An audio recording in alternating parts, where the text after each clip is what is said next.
გათხოვილი ქალი ყვარებიათ? ია, ჩემი ცოლი გათხოვილი იყო. როდესაც შეგიყვარდათ? კი. და მოხდა ისე, რომ თქვენს გამო დაშორდა მე. არა, ჩემს გამო არა, იქ თავი ის მე არ ფეშვეში არა. ჩუმად გიყვარდათ ის პერიოდი? მე ჩუმად მიყვარდა, მე ვასო გოძიაშვილის დასაფლავებაზე ვნახე.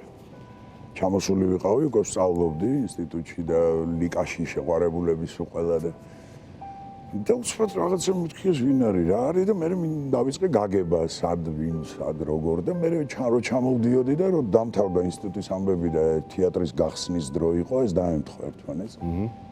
ну წინააღმდეგი იყო მამამისი იმიტომ რომ იმათ ესმით სხვა გეგმები ჰქონდათ თუ რაღაცა და მე მაინც ჩვენი გავიტანეთ რა. მამას არ მოწონდით სასიძო? არა, ну ჯერ ესეთი ის თავის სიძე მოწონდა და ისეთი გვარი და ოჯახი და ესა და შეგირიგდნენ მერე? კი, მე ну სხვა რა გზა ჰქონდათ. ილიკა. მას კაცად არ მთული არა.